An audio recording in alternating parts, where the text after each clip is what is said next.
Ini nih ya. Nah, ketika ini bergerak ya, benda apa, tak pastilah ini apa ya, ini mungkin untuk membasuh tangan atau apa. Member dia ini lari, geng, dua member dia ini. Nah, yang ini masih tidur.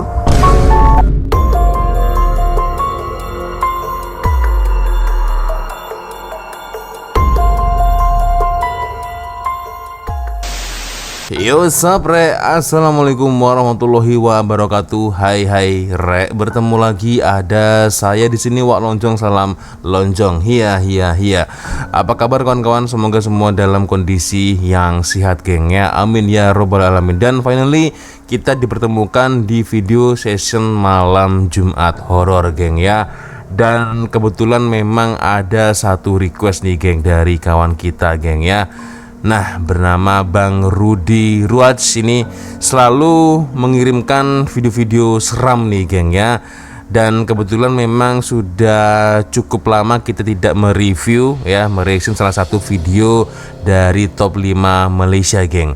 5 kisah seram shift malam paling menakutkan di Malaysia, geng.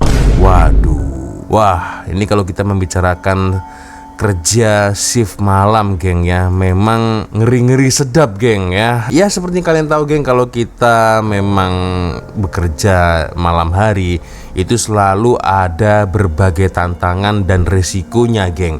Yang pertama mungkin tantangannya kita harus menahan rasa kantuk ya. Yang kedua mungkin tantangannya, geng ya, challenge-nya adalah kita harus ekstra hati-hati dikarenakan ketika kita keluar rumah, apalagi ketika pada malam hari itu ada beberapa kejadian-kejadian yang mungkin mistis atau mungkin kejahatan ya, jenayah yang mungkin bisa saja suatu waktu menghampiri kita, geng ya. Oke, geng, sebelum kita mulai video ini hanya sekedar mengingatkan, geng ya, untuk kawan-kawan yang mungkin belum sholat, jangan lupa sholat dulu. So, langsung saja, geng, kita akan melihat bersama-sama seperti apa video dari top 5 Malaysia nih, geng ya. 5 kisah seram shift malam paling menakutkan di Malaysia. Bayangkan bekerja shift malam di hospital sunyi. Tiba-tiba, barang di meja pesakit jatuh sendiri tanpa disentuh dan rakaman CCTV menunjukkan bayangan hitam berterbangan. Kalau itu belum cukup menyeramkan, bagaimana pula dengan seorang kanak-kanak yang ketakutan kerana ibu berwajah hodoh datang mencarinya di tengah malam. Kisah-kisah ini akan membuatkan bulu roma anda meremang dan bertanya, apa sebenarnya yang berlaku di sebalik gangguan malam itu? Di sini admin ingin merungkaikan 5 kisah shift malam paling seram di Malaysia. Oke. Top 5 Malaysia, geng. Ya, jangan lupa tekan butang subscribe, geng ya. Oke, pertama apa ini? Nomor 5. Bayangan Rafizal di sebalik gelap. Bayangan Rafizal di sebalik gelap. Rafizal ini nama orang ya, nama anak ya? Rafizal. Menurut YouTube Syahrul Chapters, Syam baru 2 bulan bekerja di sebuah pejabat pelabuhan. Malam itu dia bertugas untuk shift malam. Tepat jam 1 pagi, tugas selesai dan Syam hanya menunggu sebarang isu loading kontena. Tiba-tiba telefon pejabat berdering. Syam, kau ada kat office ke? Tanya Rafizal seniornya. Ada. Kenapa? Jawab Syam, sistem aku sangkut. Aku nak datang kejap lagi. Kau nak pesan apa-apa? Nescafe panas, ikat tepi. Tapi nasi kandar tak nak? Nanti gemuk. Balas Syam. Okey. Lagi sejam aku sampai, kata Rafizal. Tetapi jam 3 pagi, Rafizal masih tidak muncul. Oleh kerana merasa mengantuk, dia baring sebentar di belakang meja. Tiba-tiba pintu pejabat terbuka. Rafizal masuk sambil membawa sebungkus makanan. Bro, buka lampu lah, katanya. Tak payah, kau sambung rehat, balas Rafizal sambil tersenyum kecil. Syam mula rasa tak selesa. Dia kemudian keluar ke tandas. Namun sewaktu keluar dari tandas, dia terhidu bau busuk seperti bangkai. Syam cuba mencari punca bau di sekeliling bangunan, tetapi tiada apa-apa. Setibanya di pejabat, Syam bertanya, bro, kau tak bau bangkai ke? Tikus mati kot, jawab Rafizal sambil menaik. Jam 4 pagi, Syam melihat Rafizal makan sambil memandangnya dengan senyum yang aneh. Bau busuk semakin kuat, tetapi Syam cuba abaikan. Dalam sama-sama cahaya skrin PC itu, Rafizal pandang Syam sambil tersenyum nampak gigi. Apa hal pula dia ni? Tiba-tiba Rafizal Bukan kawan bangun, dia tu. berjalan keluar ke koridor dan berdiri kaku. Rasa takut mula menyelubungi Syam. Kemudian telefon berdering. Syam, boleh tak hantarkan dokumen ke gate? Kemudian kedengaran suara Rafizal. Sorry Syam, aku tak datang, lupa nak bagi tahu kau. Aku dengan Safwan ni kat mamak. Syam tergamam. Wah. Dia menoleh ke arah meja. Sosok menyerupai Rafizal berdiri kaku di situ. Dengan suara garau, entiti itu berkata, Kenapa tak lari? Dari tadi aku tunggu. Rafizal masih berdiri dekat situ membelakangi Syam. Maka terkeluarlah Parah perkataan ini, geng. ini Parah, dari parah, mulut parah. Rafizal. Kenapa tak lari? Dari tadi aku tunggu. Kenapa tak lari? Kenapa tak lari? Dari tadi aku tunggu. Waduh. Ya. Syam terus pingsan di tempatnya sebelum sempat Safwan dan Rafizal tiba. Wah, ternyata sampingsan geng ya. Dan ternyata Rafizal dan Safwan itu tengah pergi ke kedai mama geng ya. Ternyata itu bukan Rafizal geng. Itulah geng ya, salah satu risiko maybe konsekuensi ketika kalau kita shift malam geng ya. Jadi untuk kalian yang di luar sana ya melakukan shift malam, hati-hati ya. Coba cek, siapa tahu rekan kalian nih ya itu bukan rekan kalian betulan geng. Oke, kita lanjut lagi geng. Nombor 4. Oke, 4. Gangguan seram di studio malam. Gangguan seram di studio malam. Ya, ini dah jelas ya kejadiannya ketika di malam hari geng.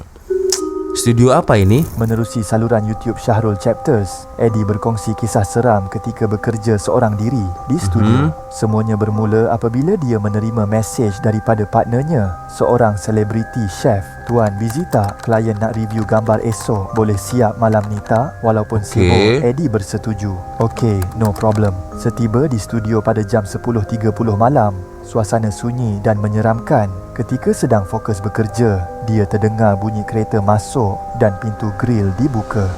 Chef dah balik, bisiknya. Kemudian dia terdengar suara kanak-kanak bermain dan ketawa.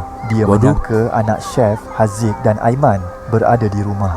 Tiba-tiba, tirai di rumah sedikit terselak. Dua bayang kecil berdiri di situ.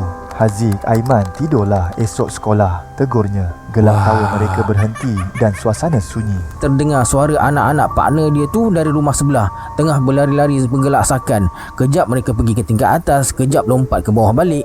Bising ke main. Bukan Beberapa manusia minit kemudian, tu. pintu studio terbuka sedikit dan dia nampak Haziq mengintai. Tapi wajah Haziq kelihatan menyeramkan, tersenyum aneh sambil berdiri kaku. Jam menunjukkan 2 pagi. Ketika hampir selesai, chef menghantar mesej, "Tuan dekat studio ke? Nanti nak minta tolong tutupkan meter air di luar rumah kerana paip bocor." Dia merasa ada yang tak kena lalu menghubungi chef semula. Jawapan chef membuatkan dia terkedu. "Saya dekat US, isteri dan anak-anak saya ada di Kuala Kangsar." Terkejut Eddie melihat sekeliling.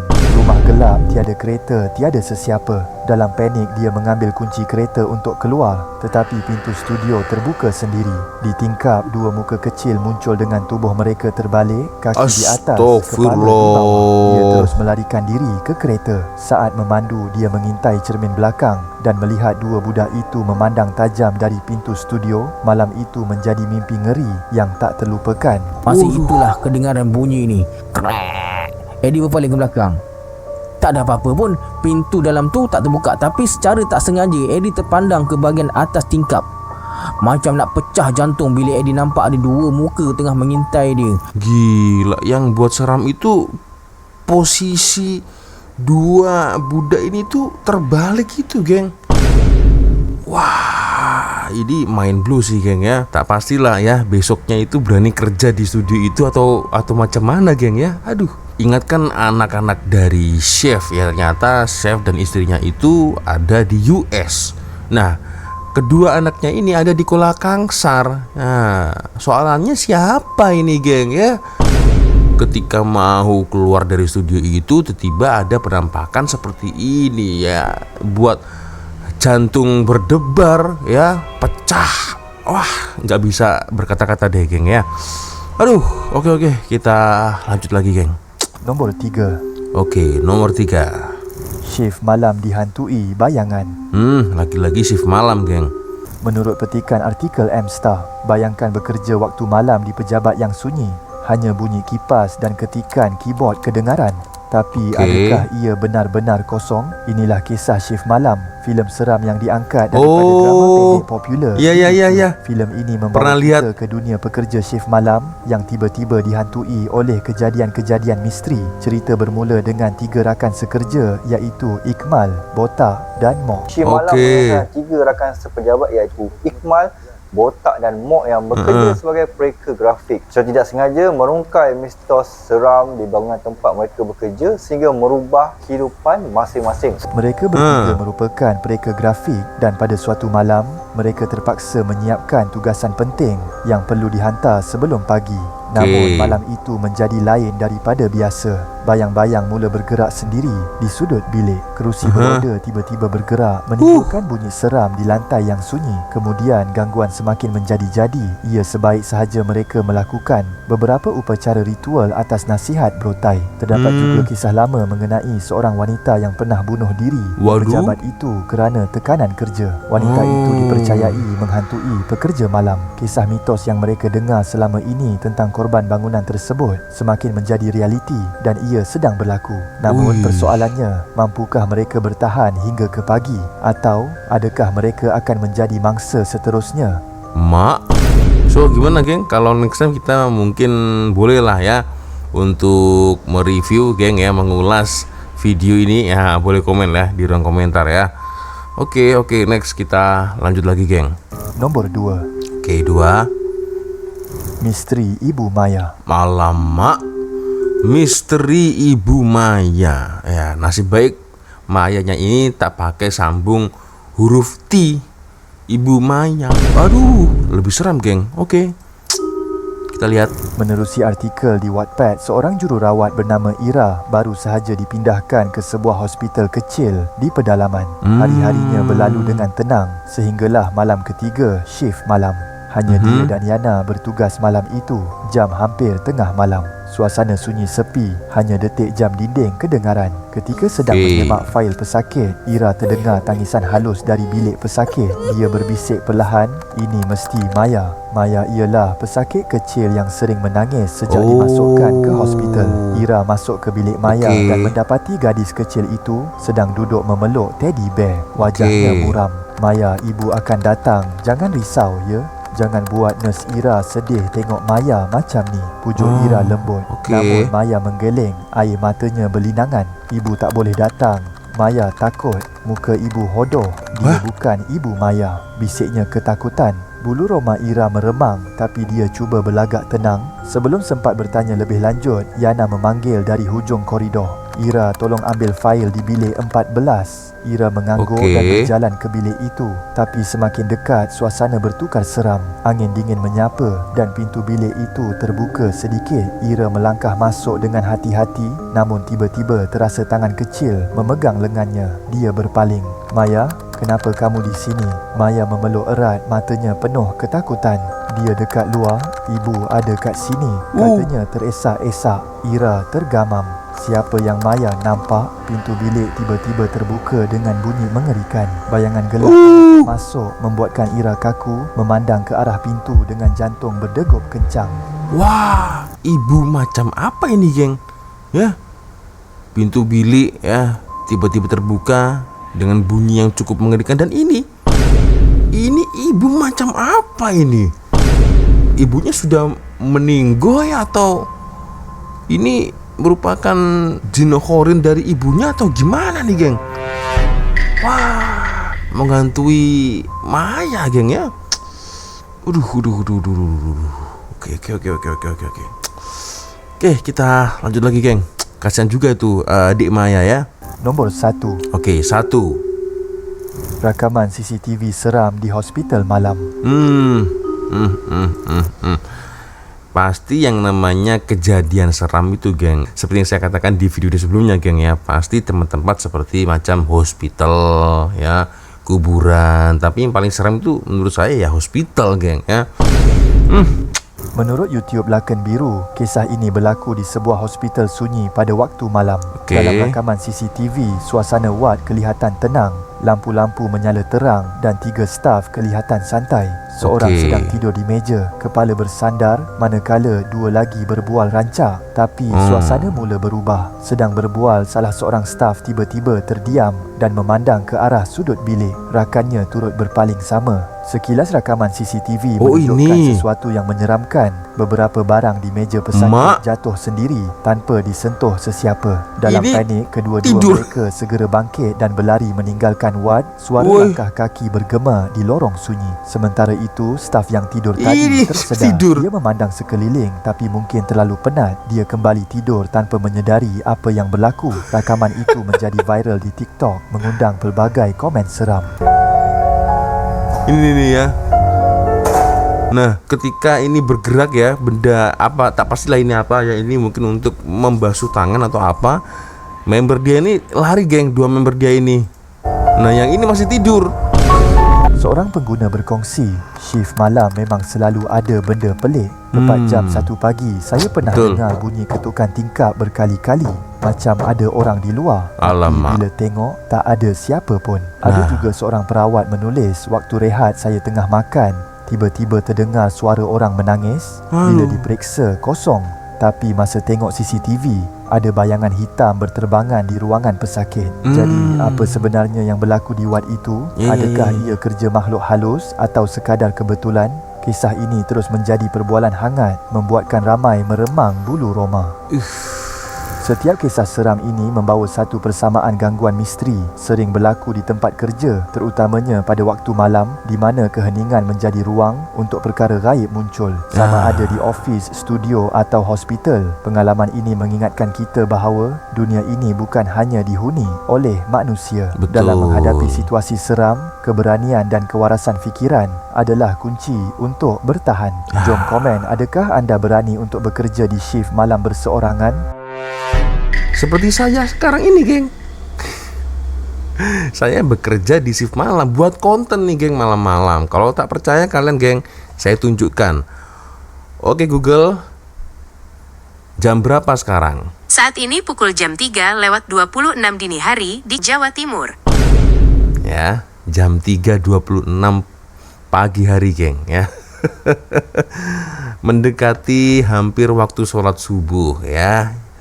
So, gimana, geng? Menurut pendapat kalian boleh komen di ruang komentar tentang video 5 kisah seram shift malam yang paling menakutkan di Malaysia. Tetapi tadi kebanyakan, geng, tempatnya selalu di hospital, ya. Nah, mungkin kalau kalian mengikuti video saya, ya, salah satu tempat yang paling tidak saya suka itu adalah hospital, geng, ya. Karena ketika kalau kita ke hospital, geng, ya, masuk awal pertama kali kita pasti mendapatkan bau-bau ubat, ya. Bau ubat, ya, apalagi kalau malam, sunyi, sepi. Dan lagi, geng, di hospital itu ada banyak sekali kejadian-kejadian orang-orang yang kehilangan nyawa karena sakitnya, geng, ya. Itu jadi dari suasana sedih, duka, kehilangan keluarga, itu semua tragedi itu ada di hospital, geng. Tetapi ramai juga yang sembuh, ya, dari hospital juga ramai, geng. Tapi itulah kalau saya sendiri, ya, kalau ke hospital itu aduh, ya, itu artinya kalau kita ke hospital berarti dalam kondisi yang tidak baik-baik saja. Makanya saya kurang suka, geng, kalau ke hospital, ya kan. Itu maknanya artinya mungkin ada saudara kita, keluarga kita, member kita yang dalam kondisi tidak baik-baik saja, geng, ya. Kecuali kalau kita memang kerjanya di hospital, ya mau gak mau, suka gak suka, ya kita harus tetap pergi ke hospital, geng, ya kan. Itu lain cerita, geng, ya. Aduh, so gimana, geng? Menurut pendapat kalian boleh komen lah di ruang komentar, geng, ya. Oke, ya, sepertinya cukup sudah untuk video kita kali ini. Thank you, terima kasih kawan-kawan sudah nonton video saya dari awal sampai akhir, ya. Dan saya minta maaf apabila mungkin kalau ada kesilapan kata-kata, baik dari awal video sampai di akhir video. Biasanya kalau ada video menarik yang mungkin boleh kita ulas, kita reaction bersama, ya, di next video selanjutnya, geng, ya, di session horor malam Jumat selanjutnya minggu depan, ya. Bisa langsung saja kirim link videonya di DM Instagram. Nah, di sini. Dan akhirnya saya buat lonjong pamit dulu. Wassalamualaikum warahmatullahi wabarakatuh. I love you Malaysia, I love you Indonesia. Bye bye, geng.